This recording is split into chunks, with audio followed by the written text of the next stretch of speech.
Shutter হাড্ডি ভেঙে দেবো হারামজাদা। তো দাদা একটা প্রসঙ্গে যেতে চাই, মানে এনসিপির প্রসঙ্গের পরে আমি ইউনূস সরকারের প্রসঙ্গে যেতে চাই। ধরেন এনসিপির বিষয়টা আপনি কি দেখতেছেন? মানে ধরেন এরা মানে আমি আসলে এদের হিসাব মিলাইতে পারি না। ধরেন আমি যদি দুই একটা কথা বলি, ধরেন আসিফ মাহমুদ যে কদিন আগে, ধরেন 1 বছর আগে যে ধরেন বুলেটের সামনে দাঁড়ায় গেছে যে গুলি খাবো, সে এখন পুলিশ প্রটোকলের মধ্যে তার ব্যক্তিগত অস্ত্র ক্যারি করতে হয়। তার তো সব জায়গায় সে প্রটোকলের মধ্যে, সিকিউরিটির মধ্যে, তারপরও তার ব্যক্তিগত অস্ত্র লাগে। তারপর সে ধরেন এই যে হাঁসের মাংস খায়, নীলা হোটেল নাইলে ওয়েস্টিনে যেয়ে খায়। মানে আমি বুঝলাম না আর কি, তাদের জুলাই সনদ ঘোষণা হয়, তাদের নেতাদের অবকাশের জন্য তারা চলে যায় কক্সেস বাজারে।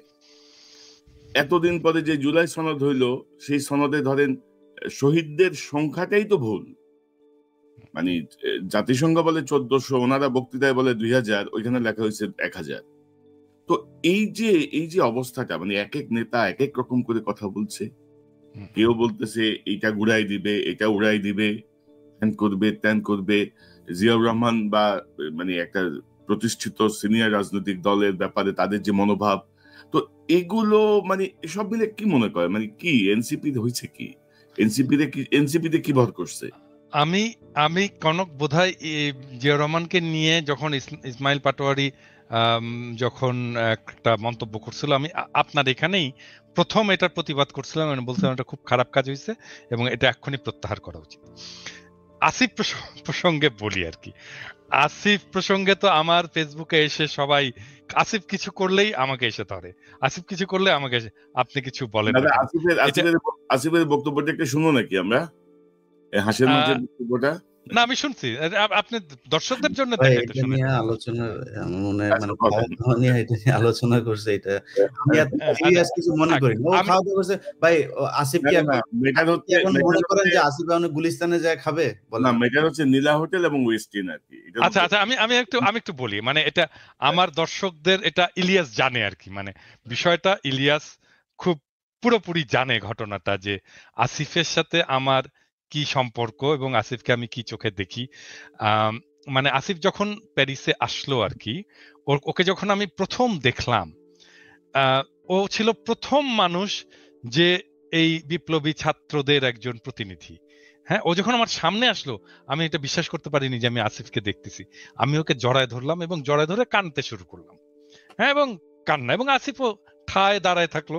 আমি জানি না আমি কতক্ষণ কাঁদছিলাম, বোধহয় 10-15 মিনিট কাঁদছিলাম।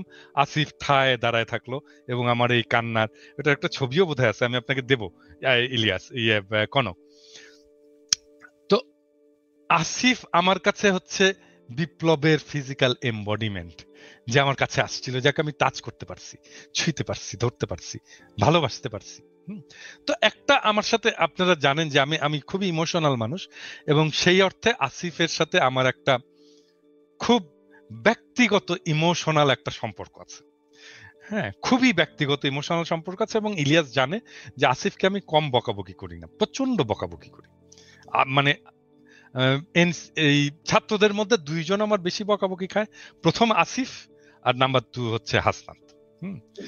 এবং আমি কিন্তু চেষ্টা করি সব সময় যেন আসিফ কোনো ভুল না করে, কোনো মিস্টেক না করে, ওকে কাউন্সেল করা, ওকে শেখানো, ম্যানেজমেন্ট শেখানো। আমি এগুলো ছোটখাটো অনেক বিষয়ে তাকে সাজেশন দিই। ছোট ছেলে, এখন ধরেন যদি কেউ বলে যে মানে আপনি আশকারা দিয়ে আসিফকে এরকম করছেন, বলতে পারে যদি বলে, হ্যাঁ, কিন্তু আমি আসিফের প্রতি ওই স্নেহ, ওই ভালোবাসা, ওইটাকে আমি সবসময় নার্চার করব। আমি আসিফের এই কথাটা বলাটা ঠিক হয়নি, এই যে আমি ওয়েস্টিনে যাই, এই কথাটা বলাটা ঠিক হয়নি, এবং আমি কিন্তু সত্যি খুব রাগ করছি আসিফের উপরে এই কথাটা বলাতে। কারণ কি জানেন, আমি আসিফকে খুব স্পেসিফিক্যালি এই ব্যাপারে, মানে আমার ছোট ভাই যদি মন্ত্রী হতো, আমি ওকে যেভাবে, বা ইভেন আমার ছেলের বয়স তো আসলে আসিফ কিসের ছোট ভাই, আমার ছোট ভাই তো অনেক বড়।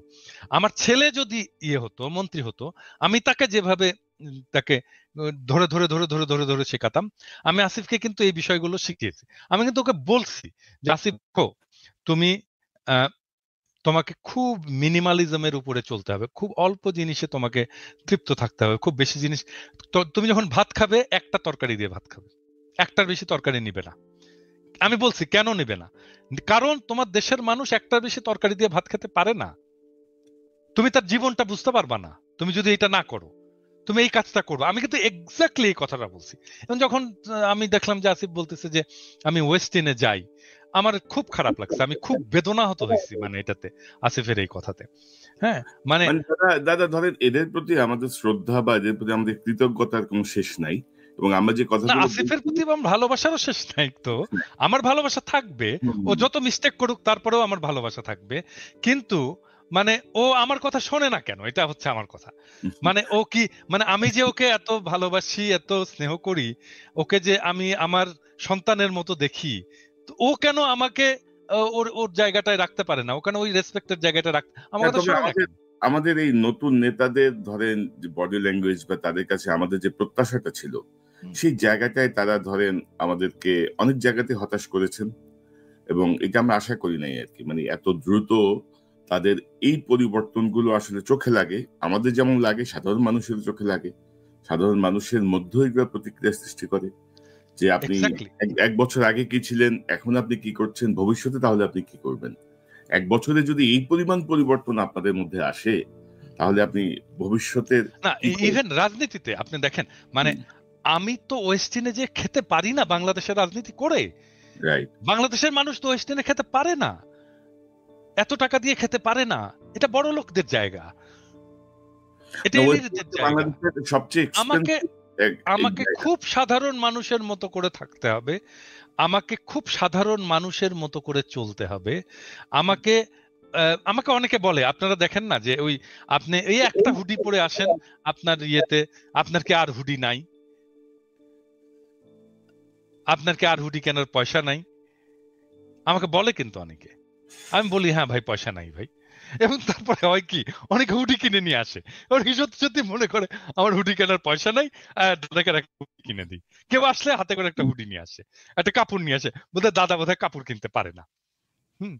আরে ভাই আমি এই প্রসঙ্গে এক জিনিস অ্যাড করি। ধরুন আমরা যখন সাংবাদিকতা শুরু করি, ধরুন আজ থেকে 28-30 বছর আগে, কিছু জায়গার কিছু ট্রেনিং আমি স্পেসিফিক মনে নাই, উনি বলতেছিল তুমি যখন পাবলিকের সাথে কথা বলতে যাবা, গ্রামে যাবা বা কোন একটা মেহনতি মানুষদের নিয়ে কাজ করবা, কোন একটা ইয়েতে যাবা, তোমার গায়ের থেকে যেন ভুরভুর করে পারফিউমের গন্ধ বের না হয়। অবশ্যই না। তোমার হাতে যেন ওই সাধারণ মানুষের হাতে ঘড়ি নাই, তোমার হাতে যেন ঘড়ি না থাকে। তোমার যদি একেবারে কম্পালসারি না হয়, চোখে সানগ্লাস পরে তুমি রিপোর্টার, তুমি সাংবাদিক, নো, তুমি তাদের অংশ, তাদের উপরই তোমার ডিপেন্ড করতে হবে, তারাই তোমার সোর্স, তারাই তোমাকে তথ্য দেবে। এই যে মিলে যাওয়া, কারণ তোমার গায়ের থেকে যদি ভুরভুর করে ফুরফুরে গন্ধ বের হয়, সাধারণ মানুষটা তোমার সাথে পার্থক্য তার মনের মধ্যে তৈরি হয়ে যাবে, না আমার সাথে আমার গায়ের সঙ্গে ঘামের গন্ধ আর ওনার গায়ের থেকে এত সুন্দর ফুলের গন্ধ বের হয়, তো ওনার নিশ্চয়ই আলাদা প্রজাতির মানুষ। তো এই জায়গাগুলো রাজনীতিবিদদের আরো সিরিয়াসলি খেয়াল রাখতে হবে, যেমন সাংবাদিক। আমি একটা ছোট্ট এক্সাম্পল দিই, মানে এটা প্রবাবলি আমাদের ভবিষ্যতের রাজনীতিবিদদের জন্য কাজে লাগবে। মানে আমি যখন এক্সিকিউটিভ ছিলাম আর কি, বাংলাদেশে যখন আমি এক্সিকিউটিভ ছিলাম, আমি তো সিইও পর্যন্ত ছিলাম, এবং আমি খুব পপুলার সিইও ছিলাম। আমি কেন পপুলার সিইও ছিলাম জানেন? আমি যখন ট্যুরে যেতাম, মানে অফিসিয়াল ট্যুরে যেতাম, আমি হয়তো যাচ্ছি ধরেন একটা গ্রামে যাচ্ছি, হ্যাঁ, একটা উপজেলায় যাচ্ছি, ওইখানে রাত হচ্ছে, হ্যাঁ, আমি তো আমার সাথে গাড়ি আছে, আমি তো গাড়িতে ফিরে এসে জেলা শহরে হোটেলে থাকতেই পারি। আমি করতাম কি, আমি বলতাম যে ওই উপজেলায় ওই গ্রামে যে আমার কলিগটা কাজ করে, ওর বাসায় আমি থাকবো। অনেক সময় দেখা যেত সে মেসে থাকে, আমি বলতাম ঠিক আছে আমি মেসেই থাকবো, কোনো অসুবিধা নাই, আমার মেসের জায়গা হবে তো, একটা শোয়ার জায়গা হবে তো, হ্যাঁ হ্যাঁ স্যার হবে, কোনো অসুবিধা নাই। আমি ওইখানে যেতাম, মেসে থাকতাম, আমি ওদের বাসায় থাকতাম। তারপরে আমি বলতাম যে আমার জন্য যেহেতু রান্না বান্না করবে, তোমরা কিছু তরি তরকারি, সবজি, মাছ, মাংস কিনে দিও ওর বাসায় ওই দিনের জন্য আমার উপহার হিসেবে। তো এটা কিনে দেওয়া হতো, ওরা একটা রান্না বান্না ওদের মতো করে, ওরা সবচেয়ে ভালোভাবে আমাকে রাখার চেষ্টা করতো। কিন্তু আমি যেটা পেতাম, হ্যাঁ, আমি কিভাবে থাকতাম সেটা বড় কথা না, আমি যেটা পাইতাম, আমি দেখতাম ও কিভাবে থাকে। ও ও ও কি খায়, ওর বাসাটা কেমন, কত বড়, ওর কিচেনটা কত বড়, ওর ওয়াইফ কে, ওর ওয়াইফ কি করে, ওর ওয়াইফের স্বপ্ন কি, ওর বাচ্চাটা কেমন, ওর বাচ্চার খেলনা আছে কিনা, হ্যাঁ, ওর বাচ্চা কি খেলে, ওর বাচ্চা কি পড়ে, ওর বাচ্চার পড়ার বইগুলো কি, ওর বাসায় বই আছে কিনা, হ্যাঁ, ওর বাসাটা কতটুকু ক্লিন। ওটাই ধরেন ক্রমশ ধরেন আমরাও আশা করি যে তাদের অভিজ্ঞতা বাড়বে, তাদের বিষয়গুলো বুঝতে পারবেন, মানুষের সঙ্গে কিভাবে যেতে হয়, কিভাবে মানে নেতা মানে নেতা না, তো নেতা তো তুমি তাদেরই অংশ। এবং আনফরচুনেটলি বাংলাদেশে কনক কনক আমার তখন বয়স ছিল 35 বছরের মতো, হ্যাঁ, এটা অনেক বেশি বয়সের ব্যাপার না, এটা এই ব্যাপারটা, এগুলো কিন্তু আমাদেরকে পলিটিক্যাল ট্রেনিং এ কিন্তু পলিটিক্সে আমরা শিখে আসছি, তো রাজনীতি করে আসছি, ছাত্র রাজনীতিতে এভাবেই শিখে আসছি আমরা, এভাবেই শিখে আসছি কিভাবে কিভাবে মানে আমি এখানে বলতে আপনার সময় থাকলে আমি বলি, এখানে চান্দার কথা আসছে তো, আমি তখন 4th ইয়ারের ছাত্র রাজশাহী মেডিকেল কলেজে, এবং এটা বোধহয় কেউ জানে না, কিন্তু আমি বলে রাখি যে আমি বাংলাদেশের কমিউনিস্ট পার্টির ইতিহাসে সবচেয়ে কম বয়সী ফুল মেম্বার, সবচেয়ে কম বয়সী বাংলাদেশের কমিউনিস্ট পার্টির ইতিহাসে আমার বয়সী ফুল মেম্বার, পার্টি মেম্বার ছিল না, আমি একমাত্র, এবং প্রবাবলি এখনো পর্যন্ত আমি একমাত্র। তখন আমি 4th ইয়ারের ছাত্র, পার্টির ফুল মেম্বার। তো আমাকে ওই সময় 88 সালে একটা বন্যা হয়েছিল বাংলাদেশে, পুরো বাংলাদেশে বন্যা হয়েছিল, রাজশাহীতেও বন্যা হলো। আমাকে পার্টি দায়িত্ব দিল যে আমাকে চারঘাট এলাকায় বন্যার ত্রাণ চালাইতে হবে, মানে ওখানে খাবার নিয়ে যেতে হবে, কাপড় নিয়ে যেতে হবে, ওগুলো করতে হবে। তো আমি বললাম যে কিভাবে করব, বললো এটা তোমার উপরে, মানে আমি বললাম যে আমার রিসোর্স কোথায়, টাকা পয়সা কোথায়, তোমার উপরে, মানে আমাকে চিন্তা করতে হবে আমি কিভাবে আমার আমার এই করব, আমার এই রসদ জোগাড় করব এবং ওখানে নিয়ে যাব। আজকে আমি বলতে পারি আমার চালানো ত্রাণ কর্মকাণ্ড আমাকে পার্টি থেকে একটা পয়সা দেয়নি, একটা পয়সা না। আমার চালানো ওই ত্রাণ কর্মকাণ্ড চারঘাটের মানুষ প্রবাবলি এখনো মনে করতে পারবে যে ওই মেডিকেল কলেজের একটা ছেলে এসে এখানে এসে ত্রাণের কাজ চালাই গেছে। কিভাবে করছি জানেন? আমি চিন্তা করলাম যে আমি করব কি, আমার কাছে কোনো টাকা পয়সা নাই, আমি করবোটা কি? তো চিন্তা করে বের করলাম যে আমি যে লোকালিটিতে থাকি মেডিকেল কলেজের আশেপাশে, ওইখানে বাসায় বাসায় গেলাম আর কি, যে বললাম যে ভাই আমি মেডিকেল কলেজের ছাত্র, চেনেন তো আমাকে, আমি চারঘাটে ত্রাণ করতে যাব, কালকে যাব, তো আপনি সকালবেলা যে রুটি বানান না, আপনি 2টা রুটি এক্সট্রা বানায়েন, আমি সকালবেলা আসবো, নিয়ে যাব রুটিটা। তো এরকম বলে আসলাম অনেকগুলো বাসায়।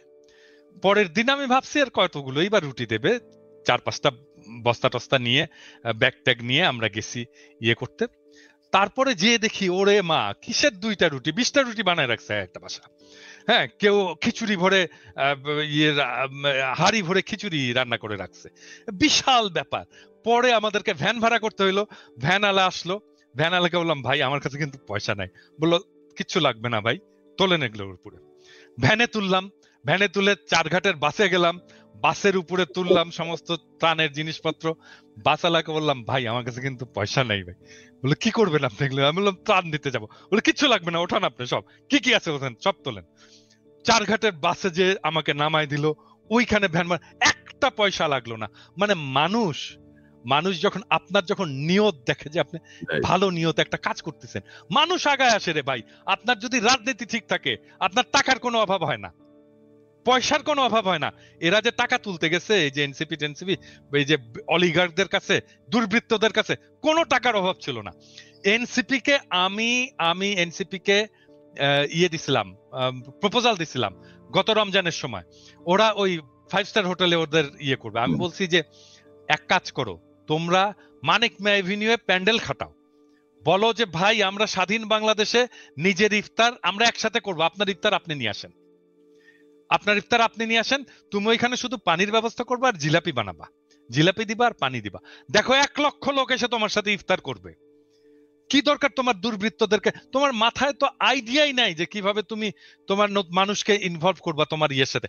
আপনি জানেন আমি বিএনপি কে একটা দিছিলাম যখন খালেদা জিয়া জেলে, ওই সময় খালেদা জিয়া জেলে, তখন রমজান, তখন একজন বন্দির জন্য রোজার হচ্ছে 17 টাকা 62 পয়সা বোধহয় টোটাল বরাদ্দ। তো আমি আমাকে ফোন করছে আমাদের এই যে নিপুণ ফোন করে বলতেছে, দাদা এটা কি করা যায় প্রোগ্রাম, আমরা তো একটা ইফতারের আছে। আমি বললাম যে নিপুণ, আমি বললে করবেন এটা? বলে হ্যাঁ দাদা, আপনি বললে করবো না কেন, অবশ্যই করবো। তা আমি বললাম যে এক কাজ, আপনি কি জানেন 17 টাকা 62 পয়সায় ইফতারি কি হয়? না, জানি না। আপনি জানেন না আপনার নেত্রী এই টাকার ইফতারি খায় ইয়ের মধ্যে বসে, জেলখানার মধ্যে বসে? তা আপনি তো জানেনই না 17 টাকা 62 পয়সার কি ইফতারি হয়। এক কাজ করে, আপনি ডাক দেন বাংলাদেশের আপনার বিএনপির কর্মীদেরকে, ডাক দেন যে ভাই আসেন, আমার নেত্রী 17 টাকা 62 পয়সার ইফতারি খায়, আমি 17 টাকা 62 পয়সা দিয়ে ইফতারি কিনবো, দেখবো কি হয়, ওইটা নিয়ে আসবো, নিয়ে এসে জেলখানার সামনে বসে ইফতারি করব। দেখেন, আমি বললাম যে আপনার কর্মীরা শুধু ইফতারি নিয়ে আসবে না, আসবে ইফতারিটা দেখবে, করবে আর কাঁদবে সারাক্ষণ। This are the political programme. এইভাবে আপনাকে মানুষকে ইনভলভ করতে হয়, এনগেজ করতে হয়। পারে না তো কিছু, করেনি তো, সে প্রোগ্রাম করেনি তো। আপনি আইডিয়া দিয়ে কি লাভ বলেন? মানে আপনি thousands of millions of ideas দিতে পারেন, যে আইডিয়া দিয়ে মানুষকে একদম উদ্বুদ্ধ করে ফেলা যায়, করবে না তো এরা। মানে ওরা কি বলে জানেন, ওরা বলে যে এই জন্যই তো আপনারা বিপ্লব করতে পারেননি, এই জন্য তো আপনারা রাষ্ট্র ক্ষমতায় যেতে পারেননি। হ্যাঁ, আপনাদের মাথায় এত বুদ্ধি। হ্যাঁ, আমাদের কথা শোনেন, হ্যাঁ আমরাই ভালো করবো। ইলিয়াস, আপনার পর্যবেক্ষণ কি? ধরেন এনসিপি নিয়ে, আনমিউট করেন ইলিয়াস, এবং যে বিষয়গুলো আসছে, পাশাপাশি ধরেন আরেকটা বিষয় আমি আপনার সঙ্গে অ্যাড করি, যে মিডিয়া মনে হচ্ছে যেন বিএনপি আর এনসিপির পিছনে লেগে আছে। শোনেন, আওয়ামী লীগ কিন্তু মোটামুটি মিডিয়ার মানে নাগালের বাইরে চলে গেছে। 5 তারিখের আগে কিংবা পরে এই সমন্বয়কদের সাথে আমাদের একটা চমৎকার একটা সম্পর্ক ছিল। মাঝখানে আমি এই চাঁদাবাজি নানান ধরনের অনিয়ম এগুলো নিয়ে এমন কেউ নেই যাকে পেয়েছি। মানে 5 তারিখের পরে আমি মনে করেছিলাম কি বাংলাদেশটা বোধহয় একটা জর্জিয়া কিংবা এই টাইপের খুব মানে শতভাগ একটা মানে শৃঙ্খলা একটা রাষ্ট্র হিসাবে বোধহয় প্রতিষ্ঠিত হইতে যাচ্ছে। তো এটা দেখলাম পরে ভুল। অনেক ভালো মানুষ দেখলাম ভাই, খুব সুন্দর করে তার ব্যাপারে অনেক ভালো জানতাম। দেখি যে সমস্যা। তো সবাইরে বলতে চাই না, বাট আমরা যদি পার্সেন্টেজ করতে বলেন 99.9% আমরা করাপ্টেড। আমি সব আমার নিয়েই বললাম, কারোর করে বললাম না। তো আমরা বোধহয় জাতিগতভাবেই মনে এই সমস্যাটা আছে। সো এটা বাদ দিলাম, এরপরে আর কথা বলি না। যদি কথা বলতে চান আপনি, আসিফ তো ওই যে দাদা বললো না, তো বাচ্চা ছেলে, এই কারণে সে এই কথাটা বলে ফেলেছে। আপনার কি মনে হয় যে এই সালাউদ্দিন কোনোদিন এটা বলবে? জীবনে বলবে না। ইভেন ধরেন দাদা পলিটিক্স করে এসছে, দাদার মুখ দিয়ে কোনোদিন এই কথা বের হবে যে ওনার জীবনের যদি কোনো খারাপ কোনো কিছু থাকে সেটা উনি বলবেন? এটা কৌশলে ওইভাবে উপস্থাপন করা হবে। এখন যদি নাকি আমরা করি, হাসিনা 15 বছর ক্ষমতায় থাকলে একটা স্বৈরাচার একটা সরকার আমাদের দেশ চালালো। এদেশে অনেক লুটপাট হয়েছে, পাথর লুট হয় নাই কিন্তু। এইভাবে একটা থেকে মানে পর্যটন কেন্দ্র থেকে এইভাবে মানে মাটি সহ খুঁড়ে নিয়ে গেল, মানে এটা বাংলাদেশে ঘটেছে নাই কখনো।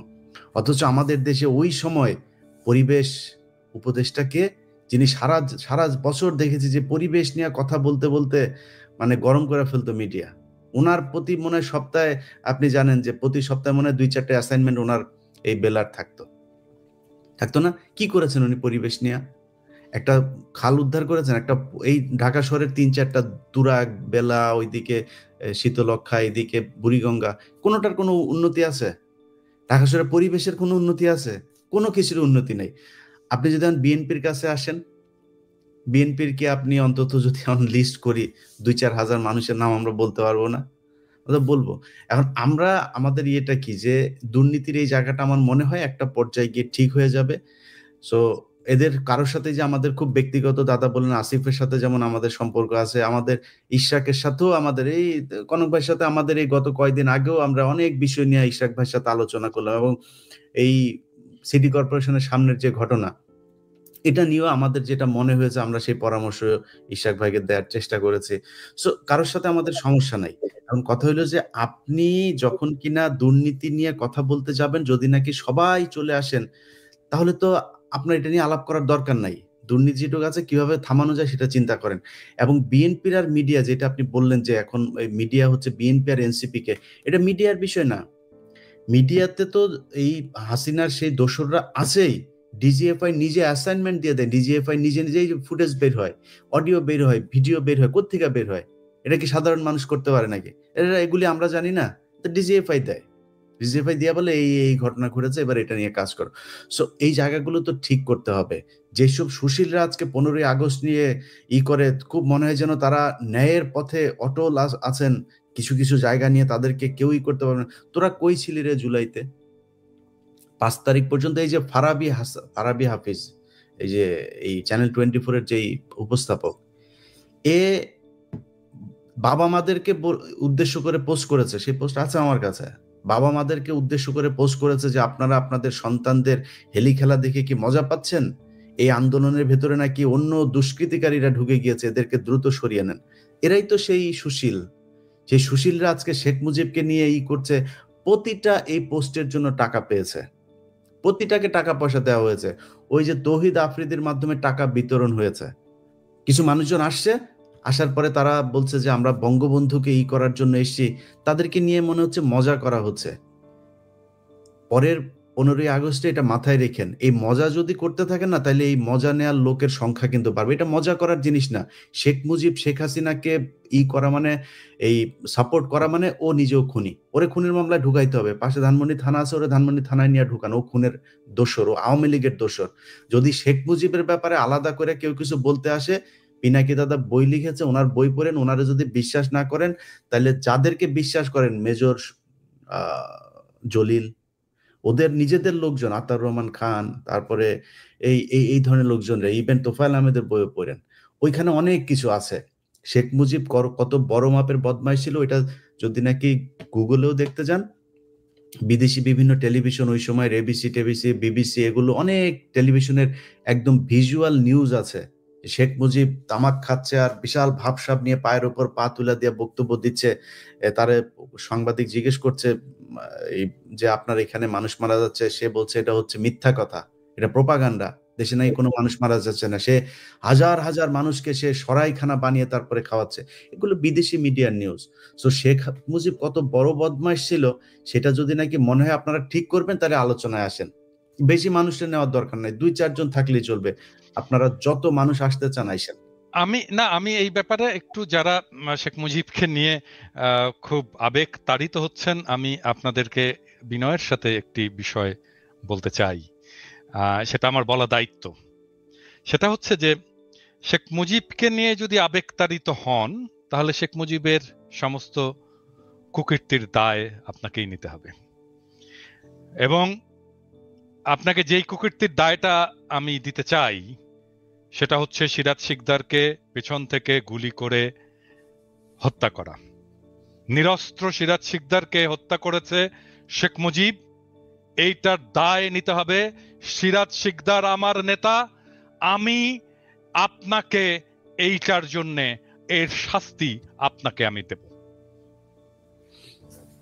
শেখ মুজিবকে, সিরাজ শিকদারকে হত্যার দায়ে এই শাস্তি আপনাকে আমি দেব। সিরাজ শিকদার আমার নেতা, আমার নেতাকে হত্যা করার দায় আপনাকে নিতে হবে। সাতার হাড্ডি ভেঙে দেব হারামজাদা। শেখ মুজিবকে নিয়ে শোক গাথা, শুয়োরের বাচ্চা, তোর সাতার হাড্ডি ভেঙে দেব। বাংলাদেশে যেদিন আমি আসবো, আমি সব কয়টা লিস্ট নিয়ে রাখছি। শুয়োরের বাচ্চা, সিরাজ শিকদারকে হত্যার বদলা তোকে দেয়া হবে, শুয়োরের বাচ্চা হারামজাদা।